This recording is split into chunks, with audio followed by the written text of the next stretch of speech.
பனி விழும் மலர்வனம் திங்கள் முதல் வெள்ளி வரை மாலை 6 மணிக்கு உங்கள் விஜயில். சமீபமா விஜய் அவர்களோட அந்த அரசியல் பிரவேசத்துல அவர் சம்பந்தப்பட்ட ட்ரால்ஸ் நிறைய நீங்க பார்க்க முடியும். அதாவது வந்து இப்போ மாநாடு நடத்துவீங்க அப்படின்ற மாதிரியான கேள்விகள். ஸோ அவருடைய முதல் மாநாடு எப்போ நடக்கும், எங்க நடக்கும்? புலி வந்து இருந்து பதுங்கி பாயுன்னு சொல்லுவோம் தெரியுமா, அது போல ரொம்ப பதுங்கின மாதிரி தான் இருப்பாரு. ஆனா திடீர்னு அவர் என்ன பண்ணுவாருன்னா, அது ஆனா பர்டிகுலரா நான் ஏன் விஜயதசமின்னு சொல்றேன்னா, அவர் அந்த டைம்ல தான் வைப்பார். ஏன்னா அவருடைய ஜாதக அமைப்பு அதை தான் சொல்லுது. அவரோட அரசியல்ல கூட்டணி எந்த கட்சியோட இருக்குமா? ஃபர்ஸ்ட் அவர் வந்து கூட்டணி அமைப்பாரா, கூட்டணியை தேடி செல்வாரா அப்படின்ற அமைப்பை நம்ம செக் பண்ணோம்னா அதற்கு வாய்ப்பே கிடையாது. கண்டிப்பா சிஎம் ஆகிற அளவுக்கு அவர்கிட்ட இருக்கா அப்படின்னு ஒரு கேள்வி கேட்கலாம். அதாவது விஜய் அவர்களுடைய தனிப்பட்ட ஜாதகம் வந்து அரசியலுக்கு ஒரு வலு கொடுக்கக்கூடிய ஜாதகம் தான். ஆனா அவரால் என்ன பண்ண முடியாது அப்படின்னா, அரசியல்ல விஜய் அவர்களுக்கு இவங்க தான் எதிராக இருப்பாங்க, எதிர்ப்பு தெரிவிப்பாங்க அப்படின்னா யார்? திராவிட கட்சிகள் எல்லாம் வந்து பாத்தீங்கன்னா விஜய் அவர்களுடைய அரசியலுக்கு கொஞ்சம் சார், அரசியல்னு வந்துட்டா நிறைய பேர் அவர்களுக்கு ஆசான்கள் அப்படின்னு வச்சிருப்பாங்கல்ல. பேரறிஞர் அண்ணா அவர்கள் வழியில, எம்ஜிஆர் வழியில அப்படிங்கிற மாதிரி. அந்த மாதிரி இவருக்கு தலைவரா யாரை சொல்லுவாரு இவர்கள் வழியில அப்படின்னா? இப்ப எனக்கு தெரிஞ்சு அரசியல் அப்படின்னு வரத்துக்கு முன்னாடி அதுல இருக்கக்கூடிய முன்னோடி யாராக இருப்பார் அப்படின்னா, விஜய் அவர்களுடைய ஒவ்வொரு பிரச்சார கூட்டத்திலுமே அப்துல் கலாம் சொன்ன புத்தகத்தில் இருக்கக்கூடிய எழுச்சி மிக்கு வரிகளும், திருவள்ளுவர் அவர் எழுதின திருக்குறளை வந்தும் தன்னுடைய அரசியலை இளைஞர்கள் முன்னிலையில் பிரச்சாரம் செய்து. வணக்கம் சார். ஸ்ரீ குருப்யோ நமஹா, ஸ்ரீ மாத்ரே நமஹா, ஓம் அகதீசாய நமஹா. வணக்கம்மா. இப்போ அவருடைய அந்த பிறந்த நாளை எங்க இருந்து தொடங்குவார்? பொதுவாக வந்து பார்த்தீங்கன்னா, அந்த ஜோதிட உலகத்தில் வந்து பார்த்தீங்கன்னா விஜயை பற்றி நிறைய ஆராய்ச்சிகள், அவர் எப்படி இருப்பார், என்ன வருவார், சிஎம் ஆவாரா, அதெல்லாம் நிறைய போய்கிட்டு இருக்கிறது. அதை தாண்டிய அவருடைய உண்மையான ஜாதக குறிப்பு கிடைக்கிறதுல ஒரு கடினமான விஷயங்கள். அது ஒரு குறிப்பிட்ட டைமில் தான் நமக்கு கிடைச்சிது. அந்த அடிப்படையில் தான் நம்ம ஜோதிட உலகத்தில் எதுவாக இருந்தாலும் பேசியாகணும். அப்படி பார்க்கும்பொழுது அவர் வந்து கடக ராசி பூச நட்சத்திரத்திலையும் கன்னியா லக்னத்திலையும் பிறந்திருக்காரு. இப்போதைக்கு அவர் சுக்கிர திசை என்பது நடந்துகிட்டு இருக்கிறது. இப்போ அரசியலில் கிட்டத்தட்ட அவர் வந்து நெருங்கக்கூடிய காலங்கள் வந்து தொடங்கிடுச்சு. இந்த பிறந்த நாள் வந்து அரசியலினுடைய முதல் படி அப்படின்னு எல்லாருமே என்ன பண்ணியிருப்பாங்கன்னா எதிர்பார்த்துக்கிட்டு இருக்கிறாங்க.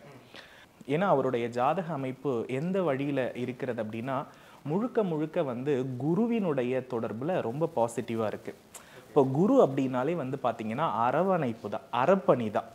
அப்போது அறப்பணி அப்படின்னு எடுத்துக்கொள்ளும் பொழுது தமிழகத்தில் எதில் அதிகமான கவனம் செலுத்தப்பட வேண்டிய நிலை இருக்குன்னு அவர் விரும்புவார் அப்படின்னா, உணவு, சுகாதாரம், கல்வி, இதை மையப்படுத்தப்பட்ட விஷயம் மட்டும்தான் அவருடைய அரசியல் வாழ்க்கையில் பிரதானமான விஷயமாக இருக்கும்.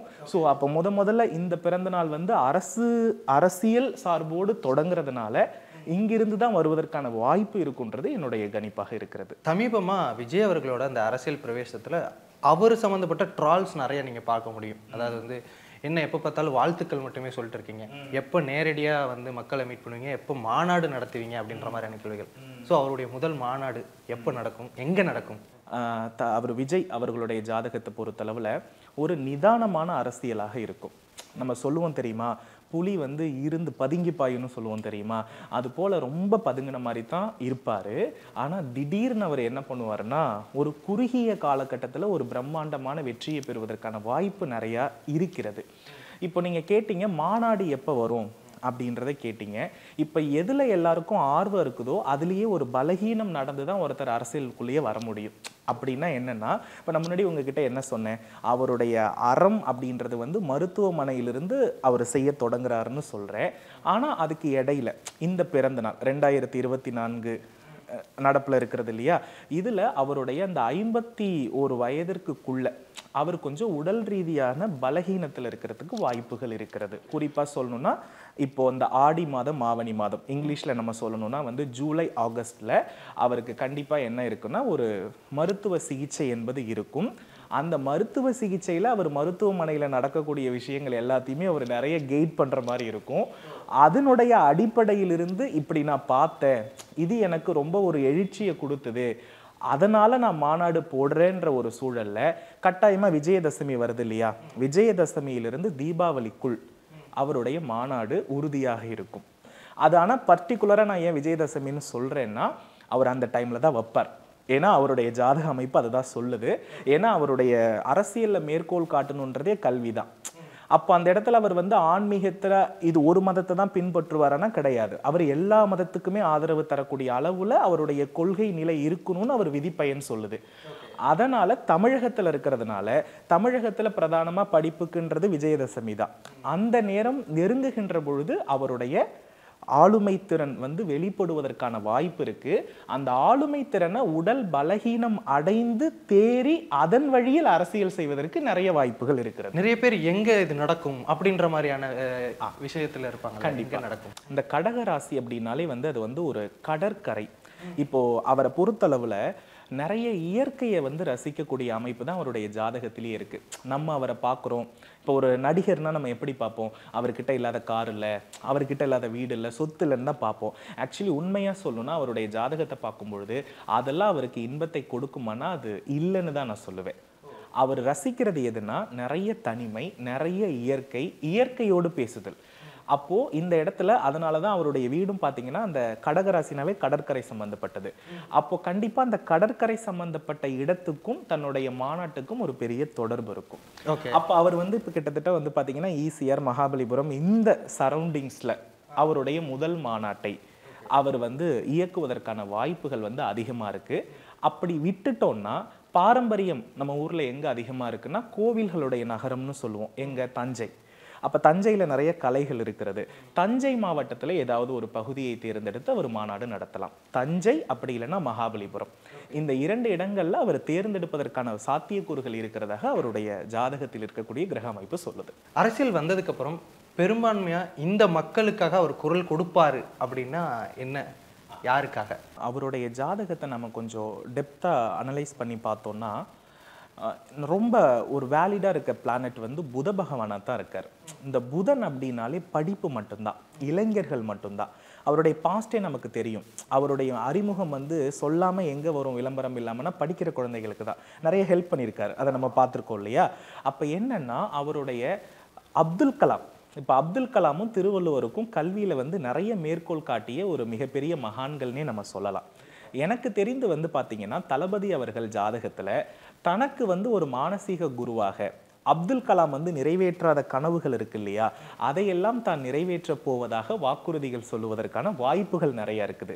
அப்ப அப்துல் கலாமுடைய கனவு என்ன? இந்தியா வந்து வல்லரசாகணும், இந்திய மாணவர்கள் கல்வியில மேலும் மேலும் வளரணும், அதுல வந்து சாதிய பாகுபாடு இல்லாம இருக்கணும். இதுதான் வந்து அவர் கண்ட கனவு. அந்த கனவை தான் நிறைவேற்ற போவதாக ஒவ்வொரு தன்னுடைய பிரச்சார கூட்டத்திலும், இன்னைக்கு நல்லா எழுதி வச்சுக்கோங்க, விஜய் அவர்களுடைய ஒவ்வொரு பிரச்சார கூட்டத்திலுமே அப்துல் கலாம் சொன்ன புத்தகத்தில் இருக்கக்கூடிய எழுச்சி மிக்க வரிகளும் திருவள்ளுவர் அவர் எழுதின திருக்குறளை வந்தும் அவர் அடிக்கடி மேற்கோள் காட்டி தன்னுடைய அரசியலை இளைஞர்கள் முன்னிலையில் பிரச்சாரம் செய்து பெருவாரியான மக்களை வசீகரிப்பதற்கான வாய்ப்பு இருக்கிறது. சார், அரசியல்னு வந்துட்டா நிறைய பேர் அவர்களுக்கு ஆசான்கள் அப்படின்னு வச்சிருப்பாங்கல்ல, பேரறிஞர் அண்ணா அவர்கள் வழியில, எம்ஜிஆர் வழியில அப்படின்ற மாதிரி. அந்த மாதிரி இவருக்கு தலைவரா யாரை சொல்லுவாரு இவர்கள் வழியில அப்படின்னா? இப்ப எனக்கு தெரிஞ்சு அரசியல் அப்படின்னு வரத்துக்கு முன்னாடி அதுல இருக்கக்கூடிய முன்னோடி யாராக இருப்பார் அப்படின்னா எனக்கு தெரிஞ்சு விஜய் அவர்களுக்கு விவேகானந்தர் மட்டும்தான். விவேகானந்தராக இருப்பார் கட்டாயமா, இல்லைன்னா அப்துல் கலாம் ஐயாவாக இருப்பார். இந்த 2 பேரை தவிர அவர் வாழ்க்கையில் பெரும்பாலும் வேற யாரும் பின்பற்றுவதற்கு, குறிப்பா அறம் செய்வதற்கு, பொது வாழ்வில் பின்பற்றுவதற்கு வாய்ப்புகள் இல்லை. நீங்க போக போக பார்ப்பீங்க, இந்த இருவர்கள் என்ன எல்லாம் சொல்லி இளைஞர்களை சரி செய்தார்களோ அதே வார்த்தை, அதே செயல், அந்த விஷயத்தையே இருவரும் சொன்ன வார்த்தைகளையே மேற்கோள் காட்டி இவர் வந்து அரசியல் செய்வதற்கான வாய்ப்புகள் நிறையவே இருக்கிறது. நீங்க சொல்றதெல்லாம் பார்க்கும்போது விஜய் அவர்களுடைய அரசியல் பார்வை வந்துட்டு புது மாதிரியாக இருக்குமோன்னு தோணுது. அப்படி இருக்கும்போது அவரோட அரசியல்ல கூட்டணி எந்த கட்சியோட இருக்குமா? ஃபர்ஸ்ட் இப்போ இந்த கூட்டணி அப்படின்றத பொறுத்தளவில் தானாக கூட்டணிக்கு வருபவர்களும் உண்டு, அல்லது நாம போயிட்டு வளருவதற்காக ஒரு கட்சியில இணையக்கூடிய அமைப்பையும் நம்ம கூட்டணி அப்படின்னு சொல்லுவோம். இதுல அவருடைய ஜாதகத்துல அவர் வந்து கூட்டணி அமைப்பாரா, கூட்டணியை தேடி செல்வாரா அப்படின்ற அமைப்பை நம்ம செக் பண்ணோம்னா அதற்கு வாய்ப்பே கிடையாது. ஏன் அப்படின்னா அவருடைய ஜாதகத்தில் வந்து சூரிய பகவான் வந்து நல்ல ஒரு குரு பார்வையில மிக சிறப்பான ஒரு நிலையில இருக்கிறாரு. அதனால இவருடைய கொள்கையை பார்த்து இவருக்கு இருக்கக்கூடிய வரவேற்பு வந்து 2026க்கு பிறகு ரொம்ப நல்லா இருக்கும். 2025 மேற்கு பிறகே இவர் என்ன பண்ணிடுவாருன்னா நிறைய மக்களை வந்து கவருவதற்கான பல விஷயங்களை வந்து இவர் செய்வதற்கான வாய்ப்புகள் இருக்கிறது. அதனால வந்து பார்த்தீங்கன்னா தமிழகத்தில் வந்து வளர ஆசைப்படுற கட்சிகள் வந்து தானாகவே இவருடைய கட்சியில் இணைவதற்கான வாய்ப்புகள் நிறைய இருக்கிறது. ஆனால் வந்து பார்த்தீங்கன்னா விஜய் அவர்களாவே என்ன பண்ண மாட்டாங்கன்னா ஒரு கட்சியில் போயிட்டு கூட்டணியாக இணைவதற்கு வாய்ப்பு இல்லை. எப்பேற்பட்ட தேசிய கட்சியாக இருந்தாலும் இவரை தேடி வருவதற்கான வாய்ப்புகளும் சாத்தியக்கூறுகளும் தான் அதிகமாக இருக்கிறது. ஸோ இந்த இடத்துல வந்து அவர் அப்படி வந்தா அவருக்கு சிஎம் ஆயிடுவாரா அப்படின்ற ஒரு கேள்வியும் வந்து வரலாம். அப்போ இவ்வளோ விஷயம் இருக்குன்றப்ப அப்போ அவர் கண்டிப்பாக சிஎம் ஆகிற அளவுக்கு அவர்கிட்ட இருக்கா அப்படின்னு ஒரு கேள்வி கேட்கலாம். அவருடைய தனிப்பட்ட ஜாதகத்தில் 2026 அவர் சிஎம் ஆவாரா அப்படின்ற கேள்விகளும் நிறைய இருக்கிறது. ஏன்னா அதுல இருந்து தான் அவர் அரசியல் பிரவேசத்தையே தொடங்க போறார். ஆனால் அதற்கான வாய்ப்புகள் அப்படின்றது கொஞ்சம் குறைவு தான். அதாவது அவர் பலமான எதிர்க்கட்சியாக இருக்கிறதுக்கு வாய்ப்புகள் இருக்கிறது. 2026 கட்டாயமாக அவர் வந்து ஒரு பலமான எதிர்க்கட்சியாக அமருவதற்கான வாய்ப்பு இருக்கிறது. சிஎம் ஆகிறதுக்கான வாய்ப்பு அப்படின்றது கட்டாயமாக வந்து பார்த்தீங்கன்னா ஒரு 6 ஆண்டுகளுக்கு வந்து கொஞ்சம் குறைவாகத்தான் இருக்கும். கிட்டத்தட்ட வந்து ஒரு 55 வயதுக்கு மேல் தான் அதற்கான வாய்ப்புகள் அவருக்கு இருக்கிறது.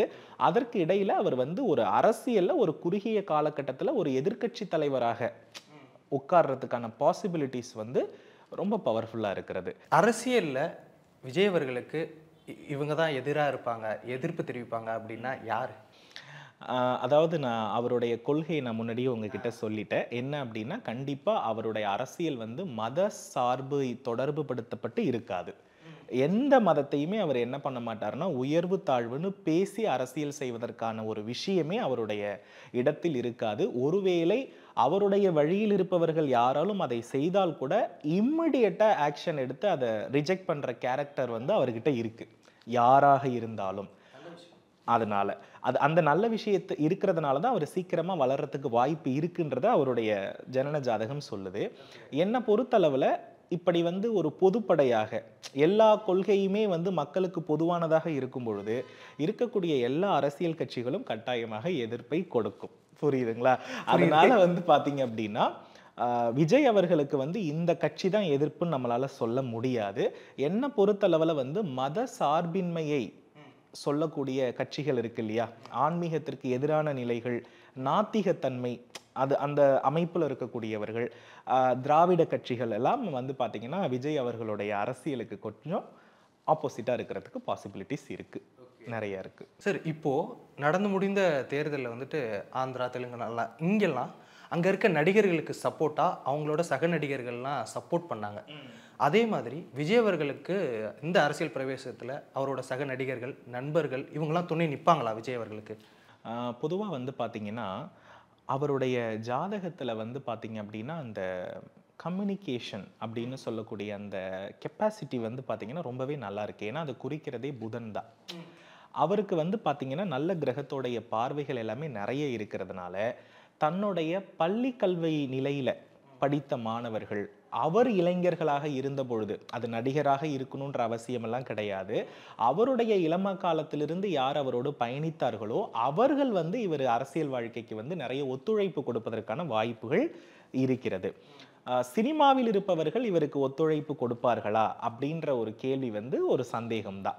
ஏன்னா என்னை பொறுத்தளவில் என்னதான் நம்ம வந்து இளைய தளபதி அவர் சூப்பர் ஸ்டார் அப்படின்னாலும் அவருடைய உள்ளுணர்வை நம்ம ஜாதக ரீதியாக பிரித்து பார்த்தோம்னா அவருக்கும் சினிமாவுக்கும் விருப்பமே இல்லைன்னு தான் சொல்லணும். இது முழுக்க முழுக்க வந்து ரசிகர்களுக்காக மட்டும்தான் அவர் சினிமாவில் நடிக்கிறாரே தவிர அவர் விருப்பப்பட்டு எந்தவித விஷயத்தையுமே அவர் என்ன பண்ணலைன்னா செய்யலை. அதனால தான் அவருடைய விருப்பங்களை நிறைய திணிக்கிற மாதிரியான படங்களை தான் அவர் இப்போ எடுப்பார். இல்லைன்னா வேற மாதிரிலாம் எடுக்கிறதுக்கு வாய்ப்பே கிடையாது. என்னை பொறுத்தளவில் அவருடைய ஜாதகத்தில் அவர் சினிமாவில் இறங்கி நிறைய வெற்றி பெற்றாலும் அவருக்கு பிடிக்காத துறையில தான் அவர் இருந்திருக்கிறார். அது ஏதோ ஒரு கர்மா விதியின் கொடுப்பினையால தான் இருந்துகிட்டு இருந்திருக்கிறார் அப்படின்றது தான் உண்மை. அவருக்கு பிடித்தது வந்து அறமும். இப்போ நம்ம எல்லாம் சொல்லலாம், இப்போ இவ்வளோ தூரம் நமக்கு சம்பளம் வாங்குறாங்க, அது வாங்குற, இது வாங்குற, இதுவரையும் எதுவுமே பண்ணலை, முன்னின்று வரல அப்படின்னு நம்ம பேசலாம். நிறைய பேர் பேசப்பட்டிருக்கிறது. ஆனா என்ன பொறுத்தளவுல அவர் ஒரு பிராண்டா ஒரு கோட்பாட்டை கரெக்டா ஃபினிஷ் பண்ணிட்டு இறங்கணுன்றது தான் அவருடைய ஸ்டைலாக அவருடைய ஜாதகத்துல இருக்கிறது. ஆகையினால கண்டிப்பா வந்து பாத்தீங்க அப்படின்னா சினிமா நபர்களால் அவருக்கு வந்து என்ன இருக்காதுன்னா சப்போர்ட் இருக்காது. அவருடைய இளமை கால நண்பர்கள் அதுக்கப்புறம் அவருடைய ரசிகர்களாக இருக்கக்கூடிய இளைஞர்கள் மட்டும்தான் அவருக்கு சப்போர்ட் பண்றதுக்கு வாய்ப்பு இருக்கு. சார் நீங்கள் பேசும்போது எனக்கு என்ன சந்தேகம் வருதுன்னா, இதற்கப்புறம் அவர் படம் இனிமேல் நடிக்க மாட்டேன், முழுக்க முழுக்க அரசியல்னு சொல்லியிருக்காரு. அப்போ அவர் திரும்ப வருவாரா? சினிமாவுக்கு வாய்ப்பு இருக்கா? அதாவதுமா இப்போ அவருடைய ஜனன ஜாதகத்தை நாம வந்து அவர் அரசியல் கட்சிக்குள்ள சின்னம் அறிவித்து தேர்தலில் நிற்கின்ற வரை இதை நம்ம உறுதியா சொல்ல முடியாது. இப்ப அவர் வந்து அரசியலுக்கு நான் வரப்போறேன்னு கட்சி பெயரை எல்லாம் அறிவித்தாலும் கூட அவர் உறுதியா சினிமாவிலிருந்து விலகுவதற்கான வாய்ப்புகள் குறைவுதான். 2026 வரையும் அதை நம்ம உறுதியா சொல்ல முடியாது. அதுக்கு இடையில தன்னுடைய அரசியலுடைய கொள்கையை கூட அவர் ஒரு படமாக எடுக்கலாம், புரியுதுங்களா? ஆனா அவர் முழுமையாக திரைப்படத்துறையிலிருந்து விலகுவதற்கான வாய்ப்பு அப்படின்றது எப்ப நடக்கும்னா, அவர் வாழ்க்கையில அரசியல்ல நேரடியாக ஒரு வேட்பாளராக நின்று அவருக்குன்னு கட்சி, அவருக்குன்னு சின்னம் இதெல்லாம் ஒதுக்கியதற்கு பிறகுதான் அவர் சினிமாவிலிருந்து விலகுவார். இல்லைன்னா அதுவரையும் அவருக்கு வந்து அழைப்புகளும் தொந்தரவுகளும் சினிமா வழியில் இருந்து கொண்டே தான் இருக்கும். அதனால வந்து அவர் வந்து ஒரு வேட்பாளராக நிற்கின்ற வரையிலும் அவருக்கு சினிமாவில் பயணம் இருந்தே தீரும். சின்னம்னு ஒன்று ஞாபகம் வருது சார். என்ன சின்னமா அவரது இருக்கும், அவருடைய கட்சி சின்னம்? பொதுவா நான் இதை பத்தி நான் முன்னாடியே சொல்லியிருந்தேன். அவர் வந்து இந்த கடகராசி பூச நட்சத்திரம் அப்படின்னு சொன்னதுனால, கடகம்னாலே கடற்கரை, நீர் தொடர்புடைய இடங்கள், நீர் தொடர்புடைய இடங்கள் இருக்கக்கூடிய பாரம்பரியமிக்க விஷயங்களை தான் அவர் வந்து கட்சி சின்னமாக வைப்பதற்கான வாய்ப்புகள் நிறைய இருக்கிறது. அப்படி பார்க்கின்ற பொழுது வந்து பார்த்தீங்கன்னா, இந்த கலங்கரை விளக்கு இதை வந்து அவர் வந்து கட்சி சின்னமாக தேர்ந்தெடுப்பதற்கான வாய்ப்புகள் இருக்கிறது. இரண்டாவது விஷயம் வந்து பார்த்தீங்கன்னா அரச மரம், இது வந்து வாய்ப்புகள் நிறைய இருக்கிறது. மூன்றாவது வந்து பார்த்தீங்கன்னா நம்மளுடைய பாரம்பரியமிக்க நிலையில, ஏன்னா கட்சி பெயர்லேயே தமிழகம்னு வருது இல்லையா, அப்ப தமிழர்களுடைய பாரம்பரிய விஷயத்துல இருக்கக்கூடிய கல்வி முறை வந்து சுவடிகள் தான், ஓலை சுவடிகள் தான். அப்போ சுவடிகளை கொண்டும் புத்தகத்தினுடைய அமைப்பு, அதாவது சுவடி தான் புத்தகமா இன்னைக்கு பரிமாறி இருக்கிறது. இந்த நிலையில வந்து பாத்தீங்கன்னா அவர் கட்சியின் சின்னத்தை வந்து தேர்ந்தெடுப்பதற்கான வாய்ப்புகள் உண்டு. ஏன்னா அவருடைய கட்சியை பொறுத்தளவுல அது வந்து உயர்ந்த நிலையிலும் இருக்கணும், அது பாரம்பரியமிக்கமாக இருக்க வேண்டும் என்பதில் அவருக்கு அதிகப்படியான கவனம் இருக்கும். ஆகையினால் அவரை பொறுத்தளவுல இந்த 4 விஷயங்களை வந்து அவர் கட்சியின் சின்னமாக தேர்ந்தெடுப்பதற்கான சிந்தனைகள் ஜாதகப்படி அவருக்கு ஓடுறதுக்கான வாய்ப்புகள் நிறையவே இருக்கிறது. கட்சியின் கொடி அப்படின்னு பார்த்தோம்னா கட்டாயமா அதுல வந்து பாத்தீங்கன்னா மஞ்சள் நிறமும் இந்த இளம் செக்க சிவந்த வானம்னு சொல்றோம் இல்லையா, இளம் சூரியனுடைய ஆரஞ்சு நிறம்னு சொல்றோம் இல்லையா, இது ரெண்டும் கலந்த வண்ணம் அவருடைய கட்சி கொடியில இருக்கணும்ன்றத அவர் வந்து விருப்பப்படுறதுக்கான வாய்ப்புகள் நிறைய இருக்கிறது. என்ன பொறுத்தளவில் அவருடைய கட்சியினுடைய கொடி எதை பிரதிபலிக்கும்னா உயர்ந்த அமைப்பு, அல்லது உயர்ந்த அமைப்பில் என்ன இருக்குன்னா ஒன்று கலங்கரை விளக்கு இருக்கிறது, இன்னொன்று கோபுரம் இருக்கிறது. அதுவும் இப்போ அவர் கடற்கரை சம்பந்தப்பட்டு இருக்கிறதுனால மகாபலிபுரம் சம்பந்தப்பட்ட கோபுரங்கள் கூட அதில் இடம்பெறுவதற்கான வாய்ப்புகள் வந்து நிறையவே இருக்கிறது. Okay sir. சார் இப்போ பிஜேபி இவங்க தமிழ்நாட்டுக்குள்ளே எப்படியாவது வந்துடணும், ஆட்சி செஞ்சிடணும்ன்ற மாதிரி ஆசைப்பட்டுட்டு இருக்காங்க. இவங்க விஜய் அவர்களை வச்சு இங்கே உள்ள சேருவாங்களா? இவங்க 2 பேர் கூட்டணி வைக்க வாய்ப்பு இருக்கா? விஜய் அவர்கள் வந்து நேரடியாக யாரிடத்திலும் போயிட்டு கூட்டணி கேட்பதற்கான வாய்ப்புகள் இல்லை அப்படின்றத நம்ம சொல்லியாச்சு. இப்போ நீங்க பிஜேபி பத்தி கேட்டதுனால ஒரு விஷயம் சொல்ல வேண்டிய நிர்பந்தம் இருக்கிறது. என்ன அப்படின்னா, இப்போ நம்மளுடைய பிரதமராக இருக்கக்கூடிய மோடி அவர்கள் வந்து பாத்தீங்கன்னா இந்த ஆட்சியில், இந்த நாடாளுமன்ற ஆட்சியில இப்போ வெற்றி பெற்றதற்கு பிறகு தமிழகத்தின் மீது அதிகப்படியான பார்வை விழுவதற்கான வாய்ப்புகள் நிறையவே இருக்கிறது. எத்தனை முறை அவருக்கு இருக்கிற டைமுக்கு நின்னாலும் அவர் தான் பிரதமராக கூடிய சூழல்கள் இருந்தாலும் அவருடைய அமைப்புப்படி அவர் பதவியேற்ற நேரம், தென் வந்து அவர் வின் பண்ண டேட் இதெல்லாம் வச்சு கால்குலேஷன் பண்ணி பார்க்கும் பொழுது அவருடைய பதவியை வந்து அவர் கொஞ்சம் தியாகம் பண்றதுக்கான வாய்ப்புகள் வந்து இடையில நிறைய இருக்கிறது. ஏன் தியாகம் பண்றாருன்னா, நேரடி பிரதமராக இல்லாமல் வேறு ஒருவரை நிர்ணயித்து, யாரு நரேந்திர மோடி அவர்கள் வேறு ஒருவரை நிர்ணயித்து அந்த நேரத்தை தமிழகத்தில் அரசியல் பிரச்சாரமாக செய்வதற்கான வாய்ப்புகளில் அவர் கட்டாயமாக 2025 ஆகஸ்டுக்கு பிறகு ஈடுபடுவார். அந்த 2025 ஆகஸ்டுக்கு பிறகு ஈடுபடக்கூடிய நேரத்தில் திரு விஜய் அவர்களுடைய ஜாதகமும் அவருடைய அந்த அரசியல் வாழ்க்கையும் கொஞ்சம் மக்கள் ஆதரவு நிறைய இருக்கிறதுனால இந்த 2 கட்சிகளும் இணையலாமா, இணைந்தால் நல்லா இருக்குமான்ற வாய்ப்புகளை பாரதிய ஜனதா கட்சியில வந்து கட்டாயமா புகுத்துறதுக்கோ அல்லது வந்து விண்ணப்பிப்பதற்கான வாய்ப்புகள் வந்து நிறையவே இருக்கிறது, அதற்கான சூழல்கள் இருக்கிறது. அந்த முடிவுகள் அவர் எடுப்பாரா எடுக்க மாட்டாரா என்பதை வந்து அன்றைய நிலையில எது எல்லாம் எதிர்க்கட்சியாக உட்கார்ந்துருக்குன்றதை பொறுத்து தான் நம்ம முடிவு செய்ய முடியும். ஆனாலும் இன்னைக்கு வந்து மத்தியில் இருக்கக்கூடிய கட்சி கட்டாயமா என்ன பண்ணும்னா விஜய் அவர்களுடைய கட்சியோடு இணையணும் அப்படின்ற ஒரு ஆசை பிரதமரிடத்திலிருந்தே இவருடைய வரவேற்பை பார்த்து இருப்பதற்கான வாய்ப்புகள் 2025 ஆகஸ்ட் 12ஆம் தேதிக்கு பிறகு வாய்ப்பு நிறையவே இருக்கிறது. சார் நீங்கள் பேசிட்டு இருக்கும்போது முன்ன சொன்னீங்க அவர் 2026 எதிர்க்கட்சியாக வர வாய்ப்பு இருக்குது அப்படின்ற மாதிரி சொன்னீங்க. அவர் நிற்கிற தொகுதியில் அவர் வெற்றி பெறுவாரா? அவர் எந்த தொகுதியில் நிற்கின்றாரோ கட்டாயமாக அந்த தொகுதியில் அவர் வெற்றி பெறுவதற்கான வாய்ப்புகள் உண்டு. அதாவது அவர் எடுத்த உடனே முதல் தேர்தலே அவர் வெற்றி பெறுவதற்கான வாய்ப்பு இருக்கிறதா அப்படின்னு கேட்டால் அந்த இடத்துல யார் எதிர்க்கட்சியாக இருக்கிறார்களோ என்பதை பொறுத்து தான் அவர் வெற்றி பெறுவாரா இல்லையான்றதை சொல்ல முடியும். ஆனால் அவருடைய தனிப்பட்ட ஜாதகத்தில் வந்து நேரடியாக ஒரு கட்சியில் நின்று அவர் தோல்வி பெறுவதற்கான வாய்ப்புன்றது 2026க்கு பிறகு இல்லை. 2026க்கு பிறகு அவருக்கு வந்து படிப்படியான முன்னேற்றம் தான் நிறைய இருக்கும். ஆனால் எல்லாத்தையுமே ரொம்ப கடினப்பட்டு அவருடைய அரசியல் அவர் எப்படி பண்ணுவாருன்னா ஒவ்வொரு விஷயத்தில் பட்ட கடினத்தையும் ஒவ்வொருவர்கள் செய்த தொந்தரவையுமே மேற்கோள் காட்டி தான் அவர் அரசியலே பண்ணுவார். அவர் வந்து கடினப்பட்டு அனுபவம் அதிகம் பட்டு பதவியை வந்து பெற நேரிடுவதற்கான வாய்ப்புகள் வந்து நிறைய இருக்கிறது. ஓகே சார் நிறைய விஷயங்கள் பகிர்ந்துக்கிட்டீங்க. உங்களுடைய நேரத்திற்கும் கருத்திற்கும் நன்றி. நல்லதுமா, மேலும் ஒரு அடுத்த நல்ல பதிவோடு சந்திக்கலாம். வெற்றிவேல் முருகன். பனிவிழும் மலர்வனம் திங்கள் முதல் வெள்ளி வரை மாலை 6 மணிக்கு உங்கள் விஜயில்.